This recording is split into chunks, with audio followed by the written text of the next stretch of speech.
Warning, we are not trained or licensed professionals. Do not take any advice that we give as official doctoral prescribed medical treatment. We only use the name as a means to appreciate cinema as a therapeutic device, not to be confused with drugs, antidepressants, or any other forms of enhancements that you might find in legal states. Please enjoy responsibly.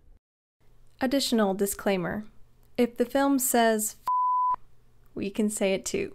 So check the film rating and that will be our episode rating. Additional disclaimer. We dive pretty deep into some serious topics this episode, so if sexual assault is a trigger for you, I have left timestamps in the description when we start to discuss that, so check that out if you want to skip over that part.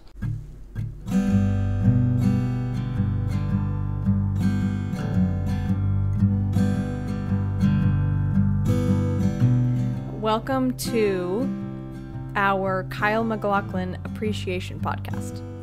Yes, this is episode 1. We're starting over. No more film therapy. We're not calling it that anymore. No more film therapy. This is just about Kyle MacLachlan from now on.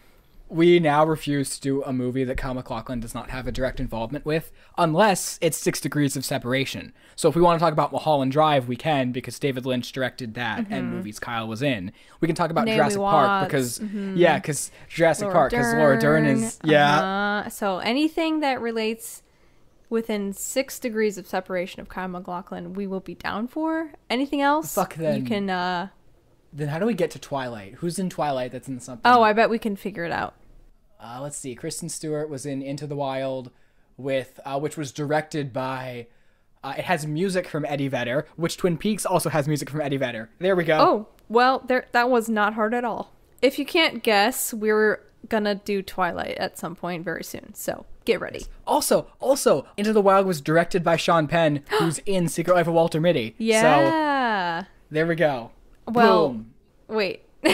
How does that connect to Kyle? I was just connecting it to a previous episode. Oh, okay. Just connecting it to us. Yeah, okay. That works because we are the nth degree of separation. So it works. We are the nth? Okay. Yeah. Anyway, this week we After watched that, Blue Velvet. No joke, there were things this week that I had blocked out for years and they resurfaced.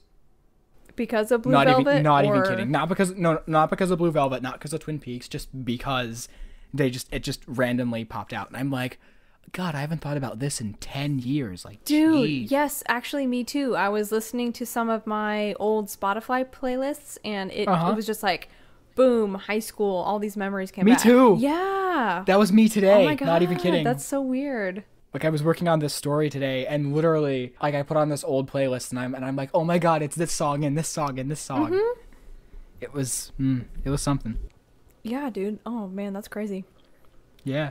Yeah, I was just like, wow, all these people, I used to hang out with all the time, and now I don't talk to, and it's kind of sad. Yes. I'm sorry, people. They're all married now. I'm like, God. I really hope no one from my high school class gets married for a long time, because that's going to feel so like... Nobody from your high school has gotten married yet? Not from my class, no. Really? No. That's surprising.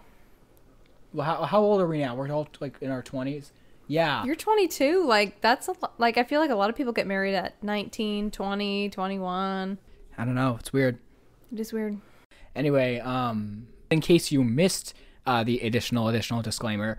One thing we want to get out of the way is this is a very, very heavy movie, and we're going to be talking about very deep, possibly triggering topics. Yes. So if that's not your thing, then you can obviously, we'll put timestamps in the description on all the platforms, but we just want to advise you. Yeah, thank you. Okay, so now we're talking about Blue Velvet. It's a movie.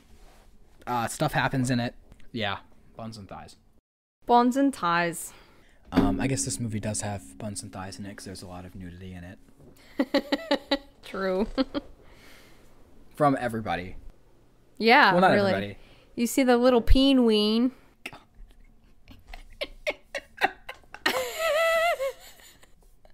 I meant to tell you during the movie and I forgot. There's a movie with Tom Cruise and like the review on Letterboxd was, if you pause it just right, you can see his penis. Yes. And the one under it was, my girlfriend has the best reflexes when pausing a movie because she got the shot of Tom Cruise's penis. So I was going to say that to you during the movie and be like, hey, Maddie, are you going to pause it?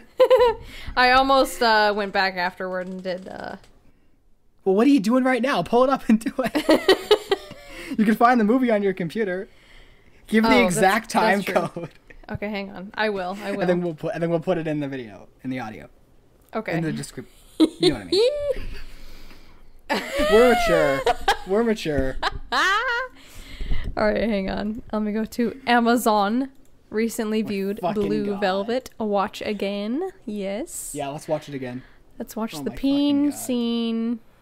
Okay, so she's like, take off your clothes. And then she's like, get in the closet. If you move the arrows, it's like 10 seconds forward, 10 seconds back. So you have to pause it at the exact right moment. I almost had it. So I have to get like my disc and go frame by frame. That sounds fun. Yeah, it's basically at... Hang on, let me do it again.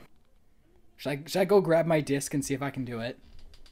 Sure, yeah. The closest I can get is 42 minutes, 4 seconds. You can kind of see something. 42 minutes, 4 seconds. Yeah, that's pretty good. Oh, shit, there it is. 42 minutes, 5 seconds. I got it. I'll send it to you on Snapchat. Here we go. Is this the weirdest thing I've ever It's done? honestly perfect. Like at 42 minutes, 5 seconds. Yes. And at this specific frame, whatever it is. I don't know what it is. Do I really want to open the snap? I don't know if I want. Yeah, it's not bad. It's not bad. Okay, there you go. I think that's the greatest thing that you've ever sent me. Like nothing really matters now. Anyone can see. Anyway, all right, where were we? So let me recap this film for you. Here we go. Jeffrey Beaumont, Kyle MacLachlan, comes back from college when his dad has a stroke. He finds a severed ear in a backyard and investigates it with a girl named Sandy, Laura Dern. This leads him to Dorothy Valens, Isabella Rossellini, a nightclub singer who has fallen under the devilish influence of Frank Booth, Dennis Hopper, a psychopathic drug dealer and murderer.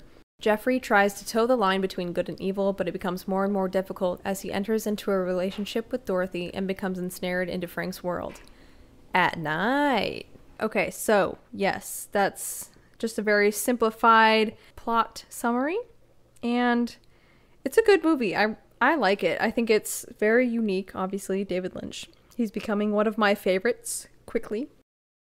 He became one of my favorites.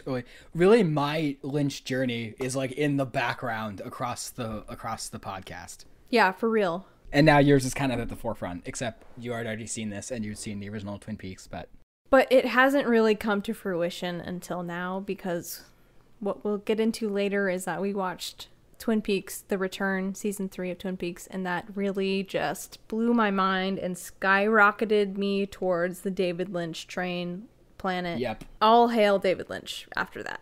I get it. Do you have a playlist of all the David Lynch movie songs? No, but I can make one if you want. Well, I think there's already one that exists on Spotify, but I was just wondering because I love this Blue Velvet song. It's been stuck in my head since we watched it. I really love it. And I just found a Lana Del Rey cover of it. Yes. And it's great. I haven't heard that version. I'll add it to my Twin Peaks playlist. Oh, good idea. So this is set in Lumberton, supposedly in North Carolina, which is where I live. Did not make that connection. That's what it said in Wikipedia, so.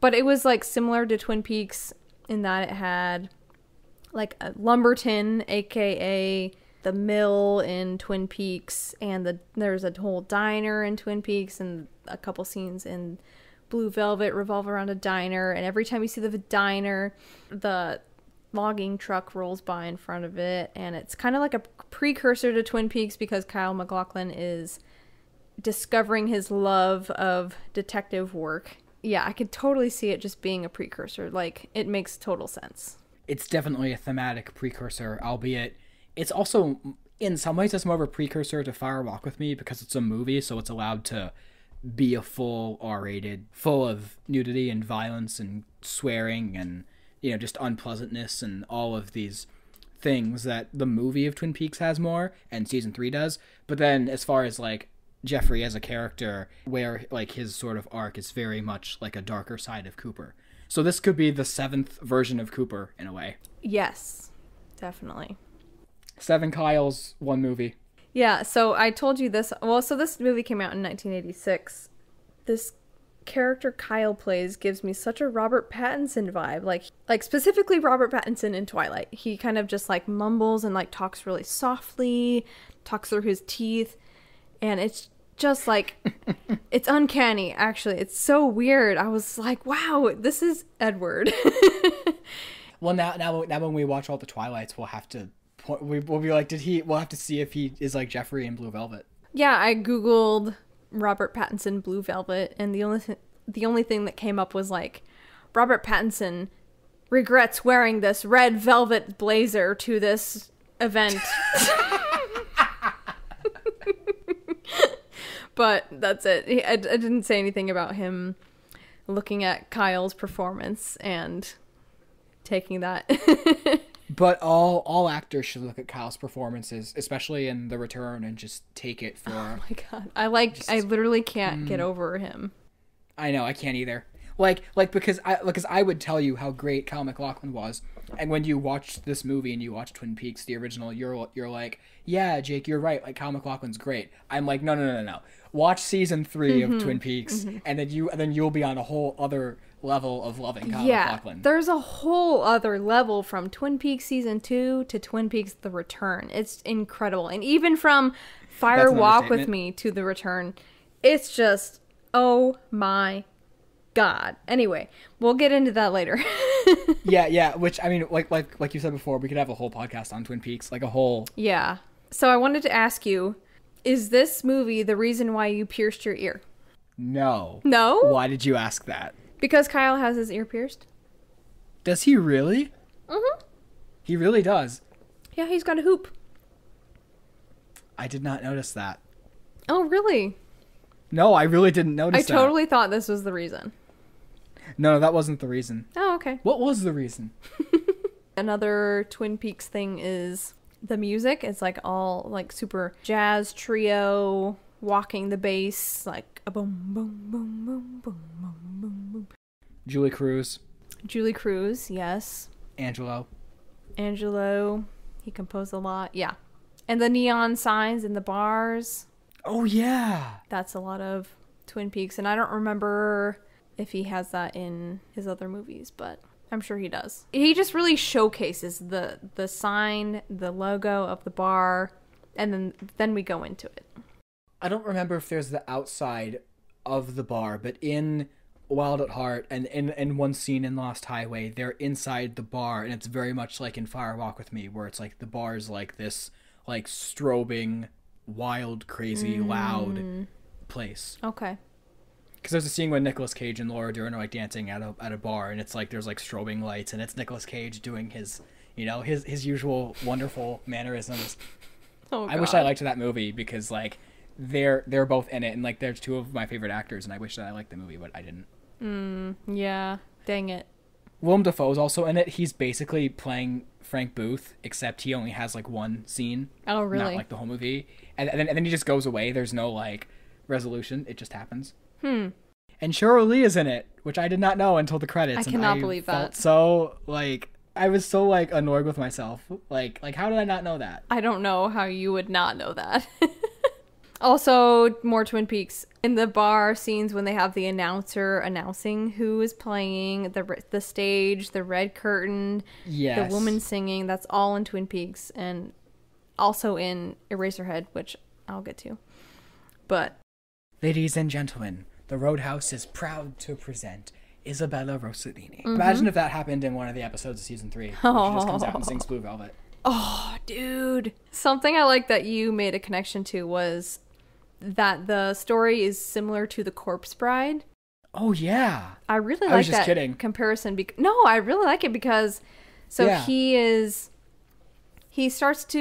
Kyle's character, Jeffrey, starts to fall in love with Laura Dern, who is this regular, like, normal girl. And then he goes into this crazy world with Isabella Rossellini, Dorothy, and he kind of falls for her at the same time because, I don't know, she's just, like, totally messed up, though. But for some reason, it's just weird. It's just so weird the way they click. but it works. Laura Dern is just like, she's just waiting on the outside, like waiting for Kyle to come back to her, Jeffrey. Eventually he does, and she just like, whatever, I still love you, even though you had sex with this girl.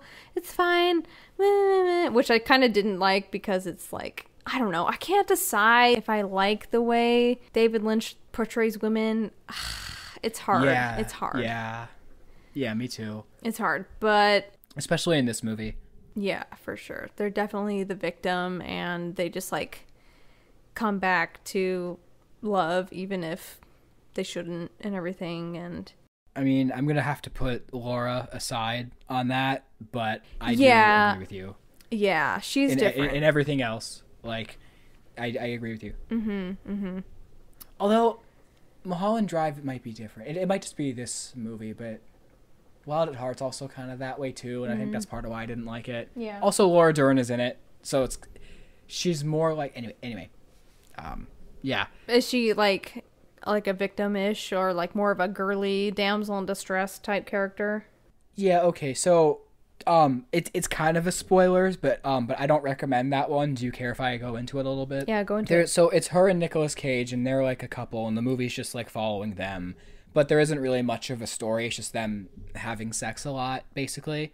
And then near the end, close to like 2/3 of the way through the movie, they're on the run from the law. And they're in this like trailer park or something. And then Willem Dafoe's there. And then there's a scene when he basically tries to assault her and kind of does. And then he just disappears from the movie. And I don't think we ever really see him again. And then the end of the movie, they just kind of go on as if that didn't really happen.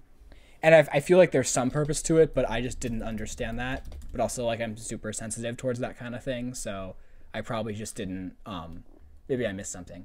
Yeah, that seems weird. Yeah, if he just assaults her and nothing happens, like, that's not like okay.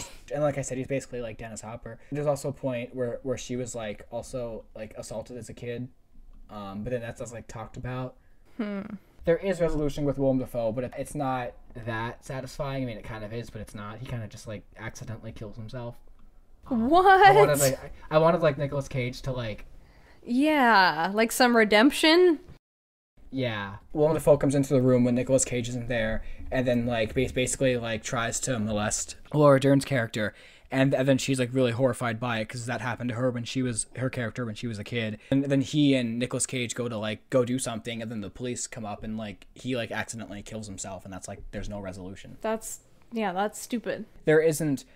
I guess for me, there doesn't feel like there's a resolution, because there's no scene when she, like, talks to Nicolas Cage that this happened or anything. It's just kind of glossed over. Yeah, Which, to me, that's... I'm not saying he has to have a moment where he's like, oh, I'm gonna, like, save you. But, like, there should have been a moment where they at least discuss it, you know?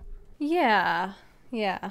Because to me, it's more just, like, if you're in a loving relationship with somebody and some horrific thing like that were to happen, I just don't understand why there isn't a scene where the two of them would talk about it, I guess, in the aftermath. But... I guess that's probably more of a me thing than a thing of the screenplay. And also, I haven't seen it in a few months, so I probably don't remember. But yeah, Blue Velvet. I love how you took my, like, one line, like, oh, this is like Corpse Bride, and how you ran with it. I think that's just... No, I really loved it. That's so cool. And the way it ends, like, she goes off and has her own... Dorothy goes off and has her own, like, new outlook on her life, like Emily does. And then Sandy and Jeffrey end up together, like how Victor and Victoria do. Mm-hmm. Although I was thinking Dorothy, she might not be the greatest fit for a mother at this point, because she might be insane. Yeah, she might be insane. I think she needs some help before she can get back to raising her child. And her child probably needs some help too. So because he was there with Ben and all of Dennis Hopper's crazy friends. Yeah, they were all he was kidnapped with his dad, and his dad died. And got his ear cut off. She's been sexually assaulted, and it's just, I don't know. I just think there needs to be more healing before she can go back to taking her kid to the park. You know? I wanted to have a scene between Dorothy and Jeffrey, like a final resolution, because nothing really, at least we don't see it. We don't really see a resolution, because she goes and then they find her on the lawn And then they take her to Sandy's, and then she reveals that she's, you know, Jeffrey's like her secret lover. And then he goes with her in the ambulance to the hospital. And then that's like, we never have a scene of the two of them together again. And I wondered, like, did they ever sit down and talk about things? Did they have like a final like moment between them? I don't know if you had any thoughts on that. Yeah, I feel like they should have, like, especially, like, maybe if he was the one to bring her son back to her or something, or explain to her that that he helped her in this way of killing Frank. Yeah, I mean, I feel like there had to be a conversation there. Man, yeah, that, like, last 15 minutes where her husband was dead, like, shot through the head, and then the yellow man was standing there with, like, his brain protruding through his skull. That was so crazy. And then Jeffrey hiding in the closet again, which was a good plant and payoff. Yes. Very, very possibly intentional reference to Hitchcock in Psycho, I think. In Psycho? I would say, because there's a shot of Anthony Perkins looking through the door at Janet Leigh. Oh, okay. Also, Rear Window? Yeah, I would say Rear Window also. Yeah. But I was thinking more of like the... Okay. Yeah, probably Hitchcock also. Along the way. Yeah, for sure. Both of those movies are also great. Psycho and Rear Window. You know what's also good is Psycho 2. So maybe sometime we'll watch that. You laugh, but it's good. It's like Dr. Sleep. It was made like decades later. Okay. And it's okay. Like, it's good, man. Okay. So the last couple minutes of the final scene where Jeffrey shoots Frank. Yeah, so he definitely like should have talked to Dorothy about that. Well, I'm sure they did. We just don't get to see it. Right. Which is interesting. We just go to, like, Jeffrey and Sandy being together, and then Dorothy with her son, which is, I guess, the main resolutions that we wanted. Right. Well, if Twin Peaks is a dream, is Blue Velvet also a dream? And is it Cooper's dream? That's an interesting question. Because if it's a dream, that makes more sense.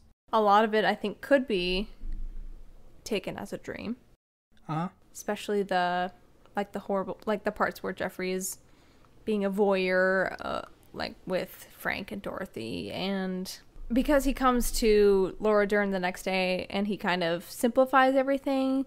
So, like, did he see it? Did he not see it? I mean, I believe he did. It's hard to say where the dream line ends and begins, which is, I guess, David Lynch's fucking thing. Yes. Which is amazing. I love it. After you saying that, I just want to watch Mulholland Drive with you and talk about it. Like, I want to, like, sit down and watch it and then, like, talk about it right after, because it's so... You want to watch tomorrow? Fuck yeah. Okay, great. 2020 was when I watched when Marnie was there, like, 5-6 times during the year, because I have emotional issues. But watching Mulholland Drive in 2021, I still have issues, but they're different issues. It's going to be my 2021 movie. New year, new issues, am I right? Hell yeah. I'm like 70% serious on that. No, that's fair. I still feel like Anna sometimes, but I also feel like I don't feel like Betty in Mulholland Drive, but I just love Naomi Watts in that movie so much. Like, her performance is so layered and beautiful and poignant and tragic, and oh, it's so good. I want to watch it right now. Fuck it. I hope you know I've been staring at the screenshot of 42 minutes and 5 seconds this entire time. You might have broke me now. I'm gone. I'm gone. I love it so much. That's so great. I also wanted to, like, my favorite quote of this movie is for sure, like, "It's a Strange World" by Sandy Williams, aka Laura Dern. Yeah, her whole thing with, like, her dream, again, David Lynch is all about dreams. Her dream about the robins being representative of love, and then they show up at the end. The robins eating the evil in the beginning. You know, the bugs in past the ear in the beginning. And the robin eating the bug at the end. Yeah. I don't know if you said that. Yeah, it all comes full circle. And it's great. It's perfect. This is already one of my favorite episodes we've done, just because of all the comprehensiveness of all the emotions. I'm going to throw another one into the mix. So my VHS copy of The Boy Who Could Fly has previews at the end. One of them is for Blue Velvet, which is weird, because, you know, that's like a kid's movie. But because it's the same, because they're both the same, like, distributor, like, whoever was the independent distributor for Boy Who Could Fly also did Blue Velvet on VHS. So for some way, somehow, I was watching it with my friend, and then I was like, is that Blue Velvet? My friend's like, what's this? And then I saw Kyle MacLachlan, and then they're like, oh, it's like Agent Cooper. And then I'm like, yeah, kind of. Yeah, kind of. I also have an inkling to watch Fire Walk with Me because I wanna like watch David Bowie recontextualize, being like, who do you think that is there? We're not gonna talk about Judy at all. Mm-hmm. And then obviously Shirley in that movie just being like beyond words. Yeah, I want to rewatch Fire Walk with Me too. Well, for some reason, everything David Lynch doesn't stick with me. I don't know why, and maybe that's because I didn't see season 3, The Return, and I didn't take him as seriously as I do now. Mm-hmm. It's like, so I watched Blue Velvet before I watched The Return. I watched Mulholland Drive before I watched The Return, and I don't remember any of those movies except for this time. I do remember Blue Velvet now, obviously, since I've watched it twice. We're going to watch Mulholland Drive again, except I don't remember anything about Mulholland Drive except for the little, like, tiny little weird box at the end. And then... Oh, God. And Mulholland Drive is the scariest movie I've ever seen. I'm not fucking with you. It horrifies me. Oh, There's man. scenes in that... It has the 2 scariest scenes I've ever seen in any movie ever. And I've seen The Exorcist comes very close, but Mulholland Drive is the scariest fucking thing I've ever seen in my life. Really? Yeah. Oh, man. Okay. That's my subjective viewing. That's not me saying objectively it's the scariest movie ever. Yeah, for sure. From my experience, it scares the shit out of me, but I also like get really emotional with it, so. I mean, I feel like Eraserhead, which I'll get into later, is very scary.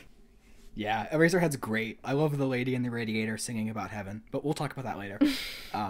Yeah, so I'll knock a couple things out. The bug spray pest control setup, like with the whole theme of bugs, like he's pest control in the hardware store when the guy says, do you want to spray bugs to Jeffrey? That's like a setup. Oh.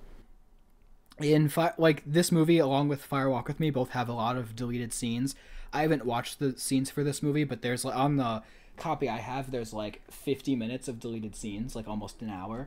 And I don't know what's taken out, but maybe the scene that we're talking about that we wanted to see is like in those deleted scenes somewhere. And also, like Fire Walk with Me, there was a fan edited version where for both movies where someone put all the deleted scenes back in. Yes. So the extended cut is like almost like 2 hours and 45 minutes. I want to watch it. I have the extended cut of Fire Walk with Me. It's like 3.5 hours. That's awesome. The only downside is you go from a scene of like Laura, like her trauma, like not directly, but like her reaction to it, and then it says like, and then you cut to the next morning, and it's Pete and Josie with the mayor. The mayor's like, I wanted a 2x4. Oh God, yeah, that does not mesh very well. No, but then you get more David Bowie and more Cooper, and I'm like, yes. Yeah, true. And more Cooper's always a good thing. But yeah, it's weird that they meshed them together at that point. Yeah, I don't remember what the two like scenes are like between the two, but I just remember like those 2 scenes sticking out to me. I'd have to get my, actually I can just like, when we're done recording I can like run out and just check it because I have it with me. But anyway, yeah, just the overall acting in Blue Velvet I think is really good for the most part. Oh, Dennis yeah. Hopper's just insane over the top, but I love it. Yeah, he is the epitome of evil, but Yes. also he's hilarious at some points. It's Yes. so like, it's so like cognitive dissonant about like the way we feel towards him. It's so weird. Yes. My favorite line, both my favorite lines of his have to do with beer, but the one is and then the suave thing. But my favorite line besides the PABST one is when the guy's like, I think it's Raymond. He's like, Raymond, get the beer before it gets warm. I hate warm beer. Mm-hmm. And Raymond's like, you want me to pour it, Frank? No, I want you to fuck it. Shit, yeah, pour the beer. And I'm like, I want to start saying shit, yeah. Like, shit, yeah. Man, I wish I could come up with lines like that. No, except for one time, because Frank tells Ben to say fuck one time. The only person to say fuck in this movie is Dennis Hopper, and he says it probably every other sentence. You count, or you looked it up, it was like 58 times or something. There's 56 uses of the word fuck in this movie. 56? 56. Oh, also, we have a new missing movie. We had the Elvis Thursday, and now there's a Lucy Deakins movie. It's called Stacking, and apparently... Has anyone seen Stacking? It's not on IMDb or Wikipedia or YouTube or I don't eBay. think it exists, man. It was filmed, at least. Like, is it supposed to be How released? can it be filmed and not existent? There's plenty of movies that were released only on VHS. They still haven't been released on DVD or Blu-ray or streaming or anything. But there's not even like a VHS like copy or anything I can find about it. Granted, I just found out about it like 4 hours ago. But okay. Anyway, back to Blue Velvet. Jeffrey says, I'm in the middle of a mystery, exactly halfway through the movie. David Lynch uses some songs twice in his works. He does this in The Return with My Prayer and with one other song I don't remember. In this movie, he uses the Roy Orbison song In Dreams twice. One is with Ben lip-syncing it. Well, and Blue Velvet. And Blue Velvet, yes. And then one is when there's the woman dancing on the car. The Sandman song. Yeah, the Sandman song.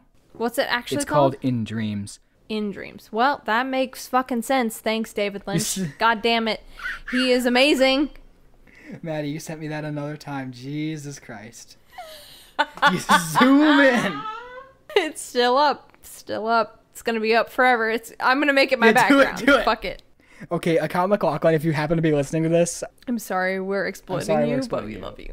But we're not, because it's just on your background. It's not like we're putting the image up on the... It's your fault, Kyle. You said yes. You said I will do nudity in this film, David Lynch, and we are here to witness it. Next week, that Tom Cruise movie that I didn't like, where he's also naked for a fraction of a second.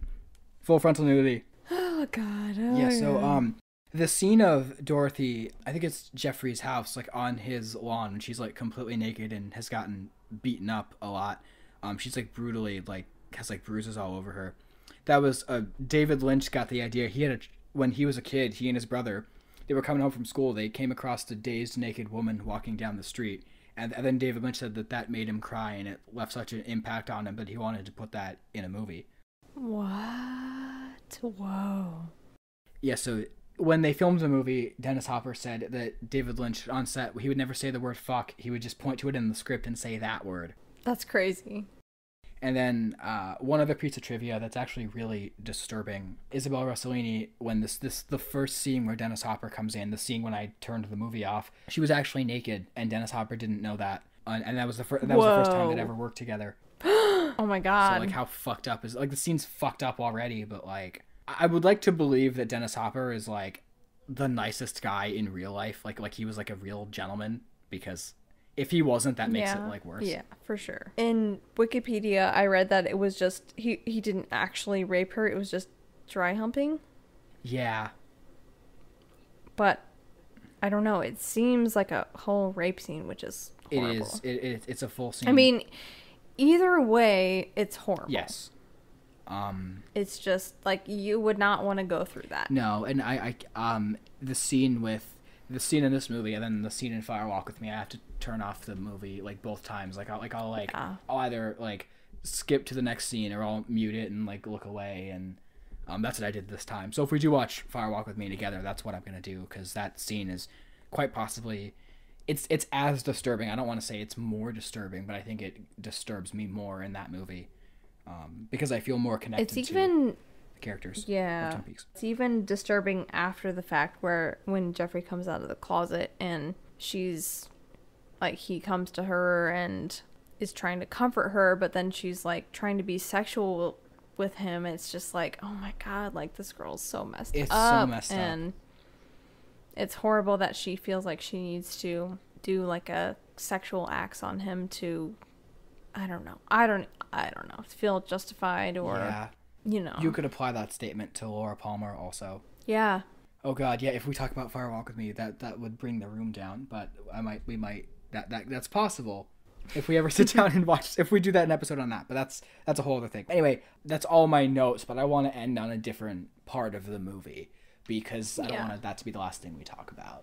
Is there anything else from Blue Velvet you wanted to discuss? That's all my notes too, so go ahead. Yeah, so Jack Nance only has a few lines in this movie, but the first time I saw him, I'm like, holy shit, it's Pete, yes!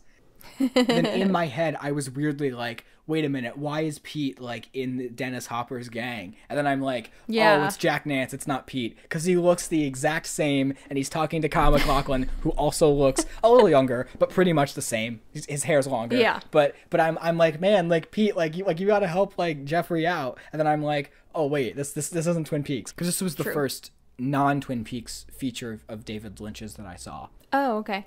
So I think we have that in common, actually. Oh, no, you saw Mulholland Drive first, I think, right? I think I did, yeah.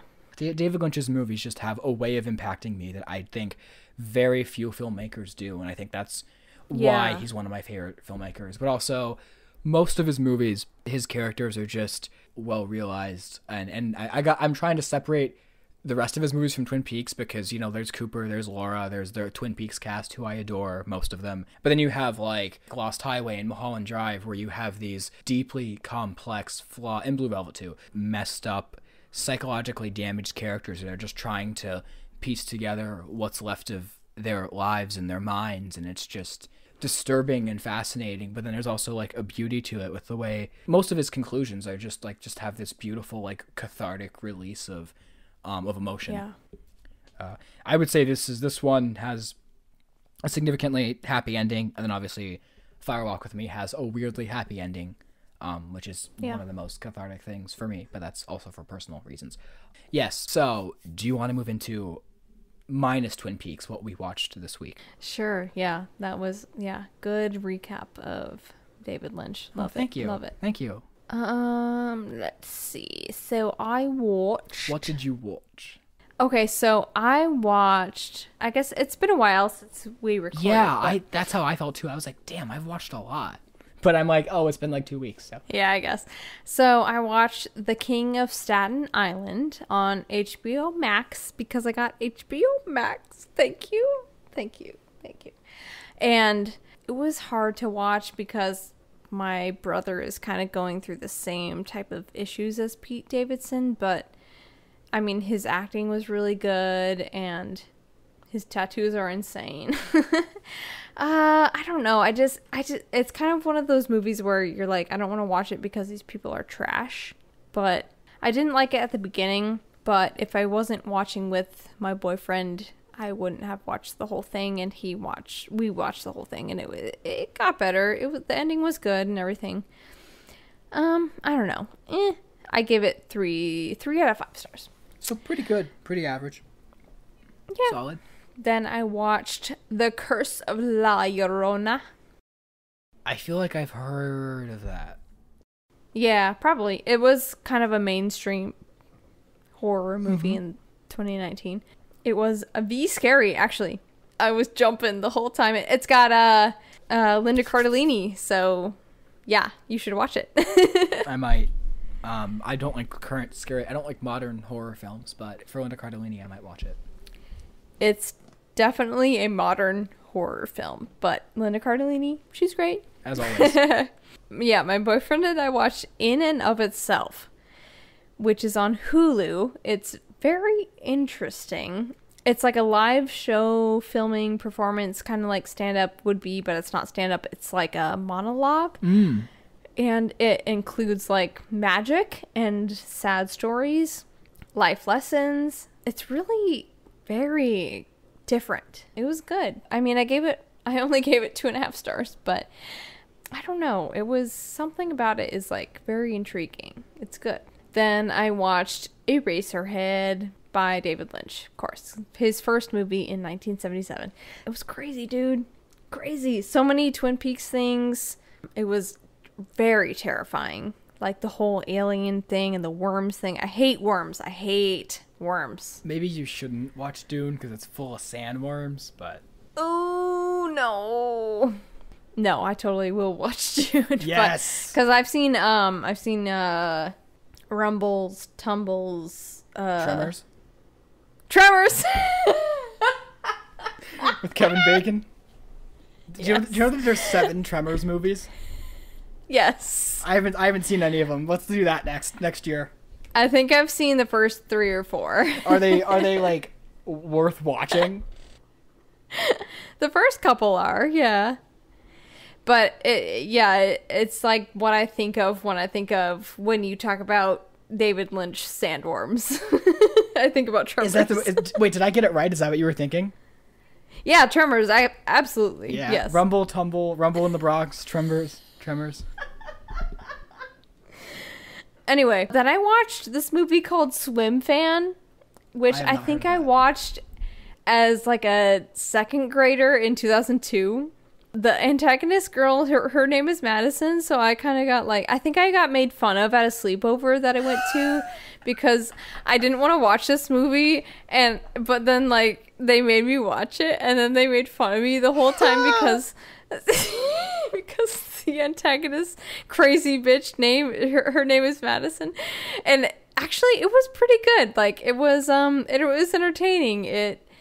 This girl is fucking crazy, and it was pretty fun to watch. And the same day I watched Little Shop of Horrors, which I should have watched in high school because all my friends were obsessed with it, and I didn't watch it, and I haven't seen it until now. But I didn't really like it.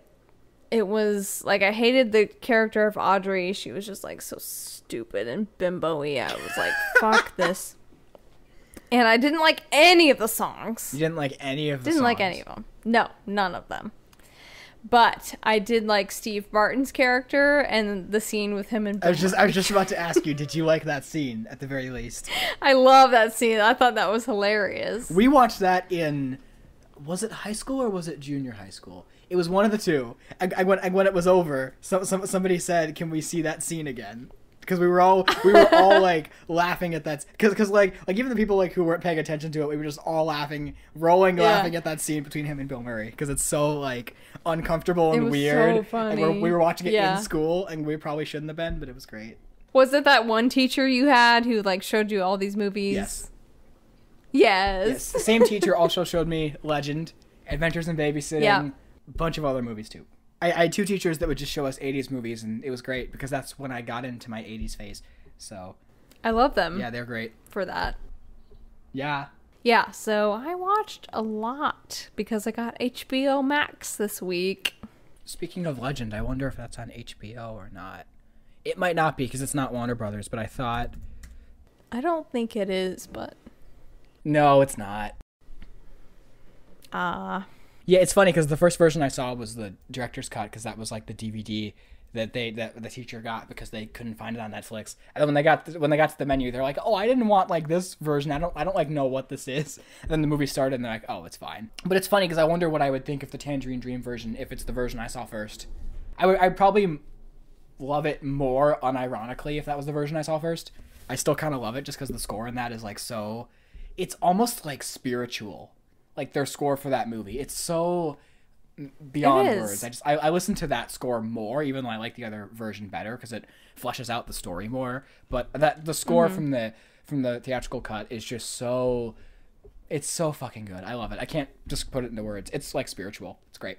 Yeah. Anyway, I did not watch Legend this week, although sometimes Legend, okay, there's like 5 movies I turn on like if I can't sleep and it's like 1:30 in the morning. It's like Legend, Dune, Supergirl, just basically weird 80s movies that like I'm in the minority of being a fan of. Anyway, one thing about Eraserhead, I want to know. So I did not recognize it was Pete from Twin Peaks until I saw his name in the credits, and I'm like, holy shit, that's Jack Nance.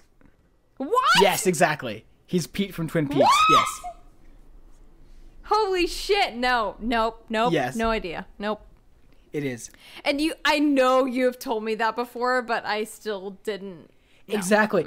And that's the thing, because like I feel like I knew that before I watched the movie, or maybe it was in the opening credits or something, but like I had no idea until I looked it up.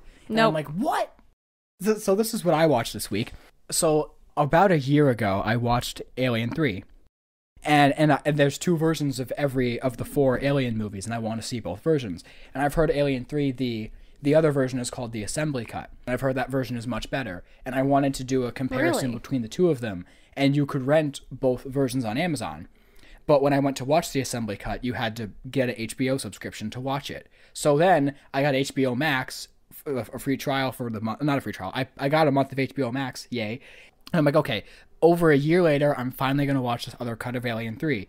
I go to the extras, it's not there. So I went to Vudu and rented it, and it was totally worth paying the extra $3.99 to rent it.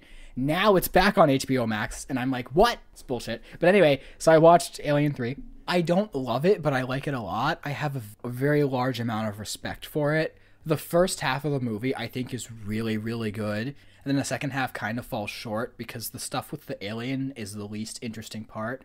and there's a certain character that I wish was in more of the movie.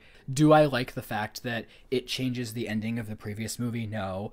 But at the same time, I saw it at a time when when I had known that for a long time, so I accepted what happens at the beginning of Alien 3.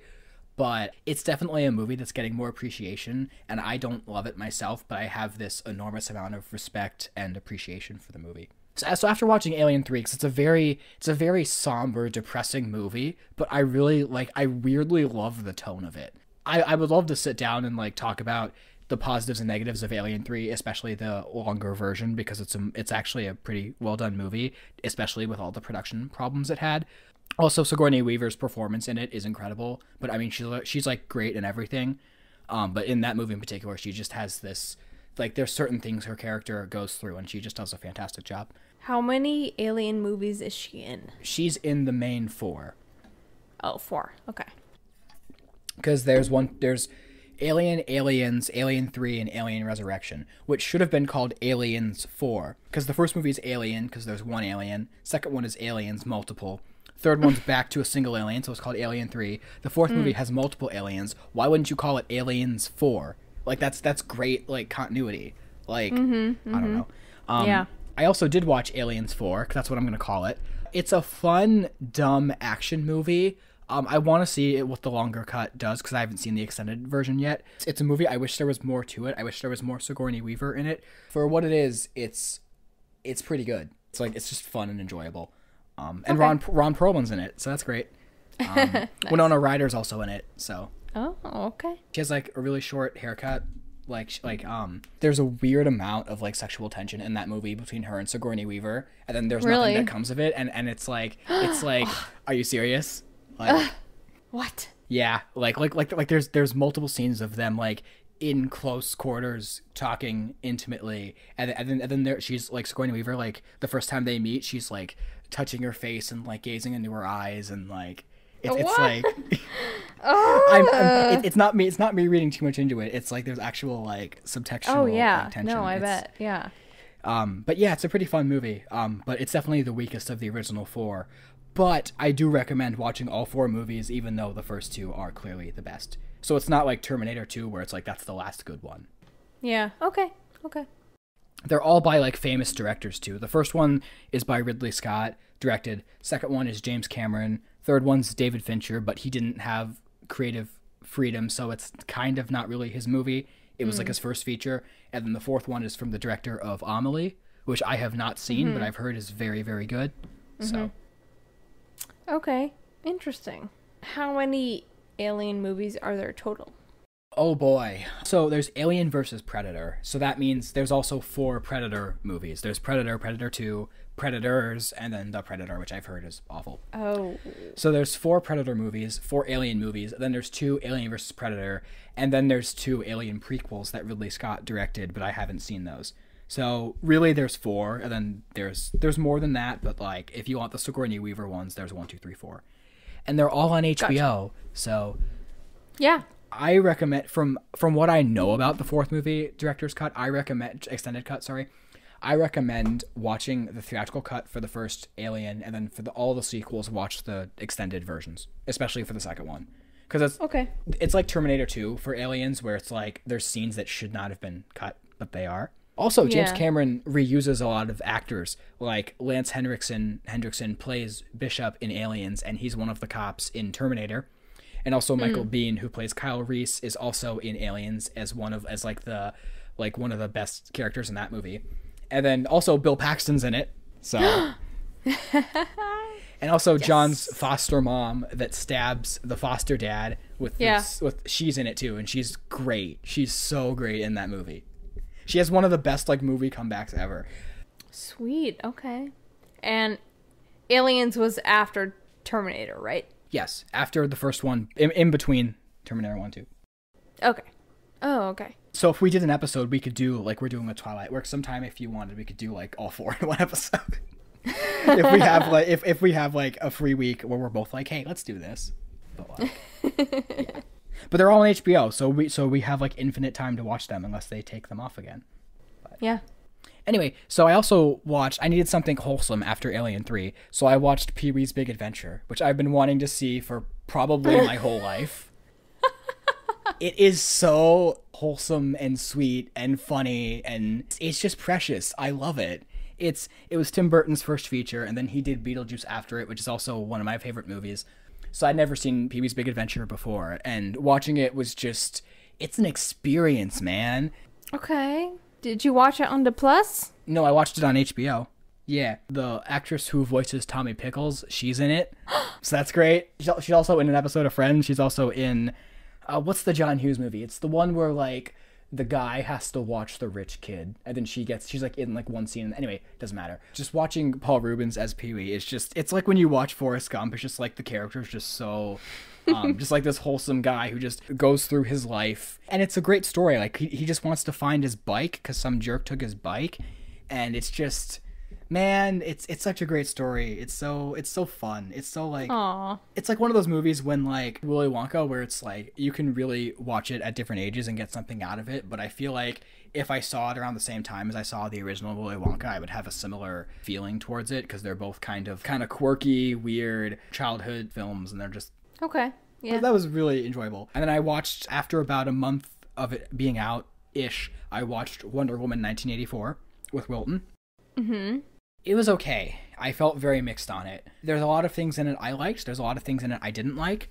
Mm-hmm. But there was an emotional core to the movie that I wasn't expecting. That I was like, I really liked how they did that. I don't really recommend it, but it's not that bad either, I'll say. Okay. It's like a 3 out of 5. Yeah, I feel that way on most Marvel movies. This is DC. You know, superhero movies in general. So, yeah. I do too. Noah and I started to watch Thor, actually. That's what I forgot to mention. We're trying to make our way through the Marvel movies, but, you know, he hasn't seen a lot. I've seen pretty much all of them, but... The only Thor movie you should see is Thor Ragnarok, and even then that one I think is pretty good. The first two aren't worth squat. The third one's pretty good. Yeah, Ragnarok is awesome. Yeah. Jeff Goldblum's in it. That alone makes it worth watching. Yep. Mm-hmm. Yep. I wish Jeff Goldblum was in a David Lynch movie, because that'd be the greatest thing in human existence. Dude, okay, what Lynch movie do you think he would be best in? If they make more Twin Peaks, he needs to be in it. But what movie should Jeff Goldblum be in? Kind of want him to be in Dune, because it's like weird. Yeah. Also, I think he'd be good in like Lost Highway, like as a bit part, because like there's certain, like Richard Pryor shows up for one scene, and Frank Jr., Phoebe's brother, from Scarlett Johansson's husband from Lost in Translation, he's in it. Yeah. Mm-hmm. Yeah. Oh yeah, Pete's in that movie too. Jack Nance. Heck yeah. Gary Busey is in it also, so like that'd be a movie that he would just like fit in. Oh no, I take it back. I want him to be in Fire Walk with Me with David Bowie. Jeff Goldblum and David Bowie sharing the screen together would be amazing. Ooh. I wish that had happened. Jeff Goldblum just being there being like, yeah, we're not gonna talk about Judy, because we don't want to talk about it. Do they ever share the screen together? No, I wish they did. As far as I know, they don't. Maybe they did sometime. How amazing would that be? Amazing. I still can't get over the fact that someone from SpongeBob cast David Bowie in a musical to not sing. Like, that's the dumbest fucking decision since what they did at the beginning of Alien 3. Or Terminator Dark Fate. Or Rise of Skywalker. Anyway, so the last David Lynch feature I had to see on my list was Inland Empire. And I did not like it, and it's the only movie of his I didn't finish. I watched half of it. It's 3 hours long. Laura Dern and Justin Theroux are in it. Oh, I love both of those actors, but the movie, this is going to sound so weird. The movie, it has a story, but it really doesn't. It's just a bunch of random scenes intermixed together, and it was shot on really low quality, just because there's a reason. Because David Lynch was like, he had a couple ideas for short films that he shot on this low quality camera because it was easily affordable. And then when he got the idea to connect those ideas and make it into a feature, he's like, well, we shot these parts on the low camera, so we're going to shoot all of it on this low quality camera. There's one scene near the end that I skipped to, 2 scenes actually, that are horrifying. There's one when Laura Dern like runs screaming at the screen, Laura Palmer style, and then there's one when her face like changes, and it's this horrifying face. Ooh. But I didn't get to those scenes because I just turned the movie off, but those scenes are both horrifying. Some scary shit there, man. Yeah. Then obviously I watched the entirety of Twin Peaks: The Return, and since then I've gone back and watched about half of season 1. I think I've watched like 4 episodes maybe. Okay. But yeah, there's 2 versions of the Twin Peaks pilot, so I've seen both versions. Where is the other version? It's on the DVD and Blu-ray, but it's actually interesting because rights issues, the pilot was released on VHS by Warner Brothers, I think, the longer extended version. And then the original series was released by some other company onto VHS, but the original version of the pilot that's on Netflix and that is in the continuity of the show wasn't released until like the second DVD release because of rights issues. So okay. That's the one you've seen. That's the one that most people have seen, I presume. But the international pilot was like they filmed a different ending in case the series didn't get picked up. David Lynch. Yes, and then we also watched Twin Peaks Season 3. Which we watched that together, and that was one of the best experiences episodes. of my life. It was great. Full of emotion, full of shouting and cheering and crying and everything.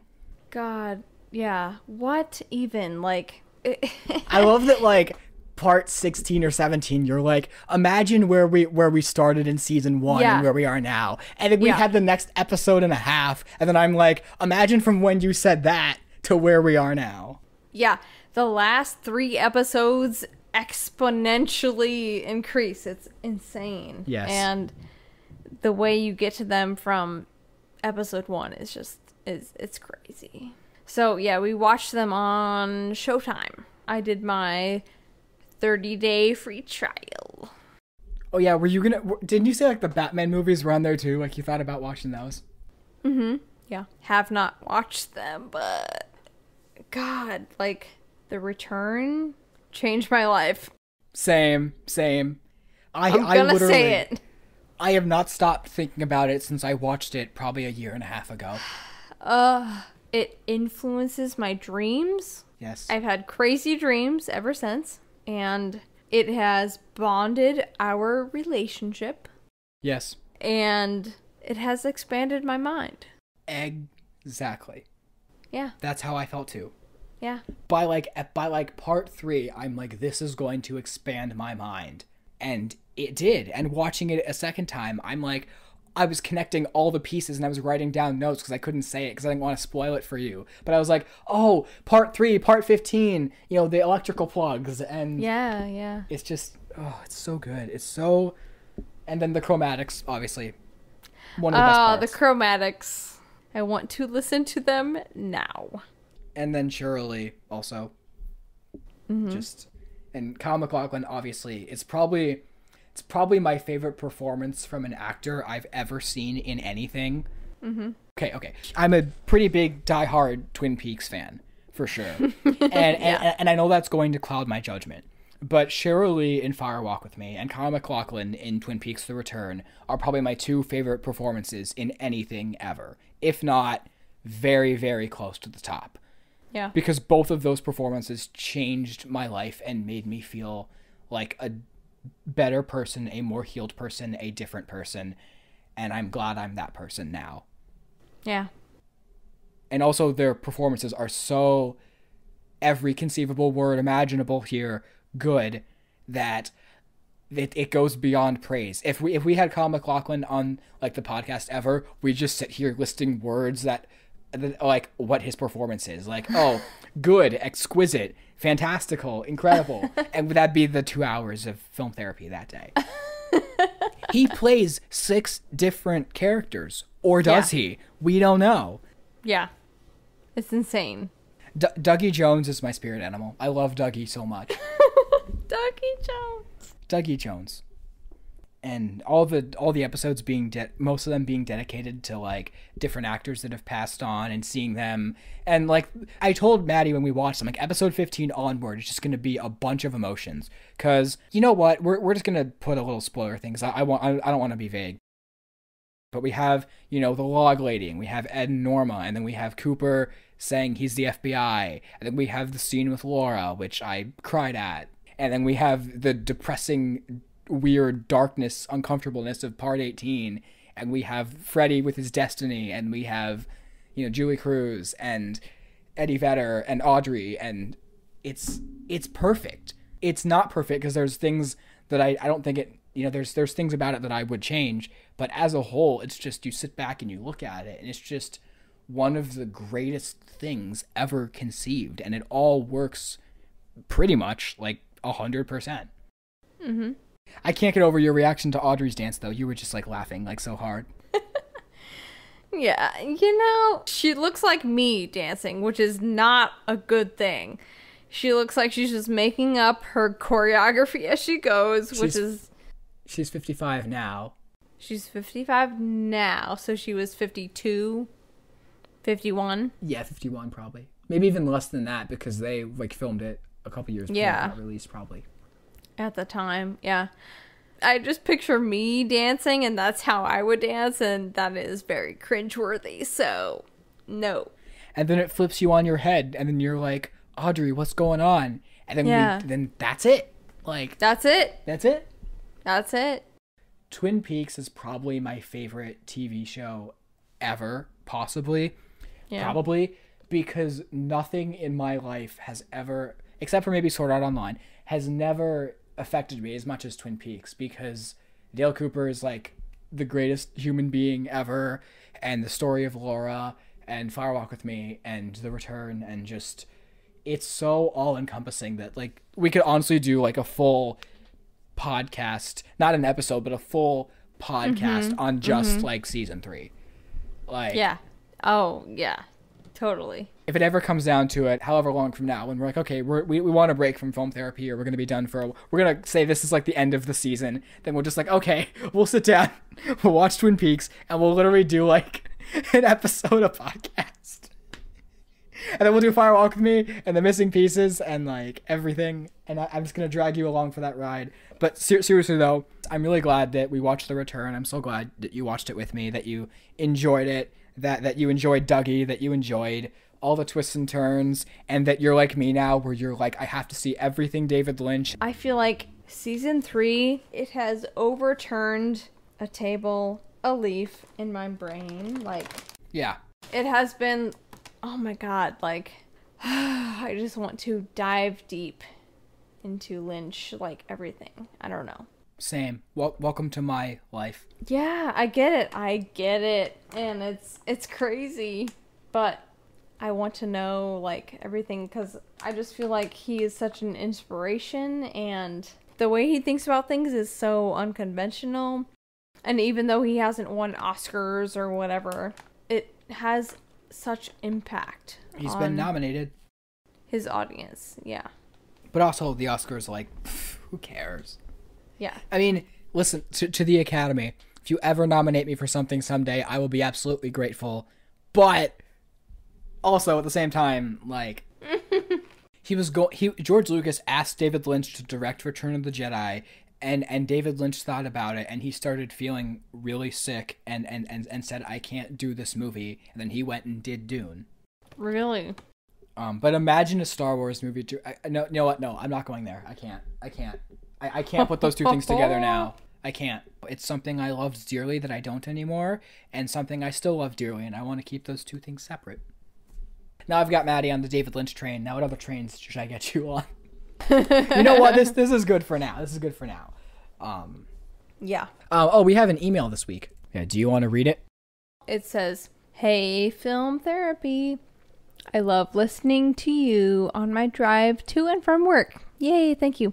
It feels like I am chatting with friends about my movies. I really love your Shawshank episode. Yes, me too. Wilton was great. Thanks, Wilton." Wilton brings in all the views. My question is this. My girlfriend and I are looking to buy a home, and we are having trouble agreeing on what to do for our interior decor. That is an issue. Depends on how many rooms you have. You know, like, I think if you can semi-agree on what your living space / kitchen / dining room will be like, that's a good goal to have. But then if you have a guest room or a master bedroom where you're like, I really feel like we should have this or this, you can kind of debate on it. There's a lot of safe ways you can go into Marshall's, TJ Maxx, Ross. Ashley Home Store. Yeah, Ashley Home Store. Kind of pick out anything they have, and it'll be like, yeah, that's cute, that's great, let's do it. And kind of build a room around that. Yeah. I don't know of any movies that really dictate home decor. Well, I can think of a couple. I know it's a hotel, but if you want like Wes Anderson type vibes, you could watch Grand Budapest.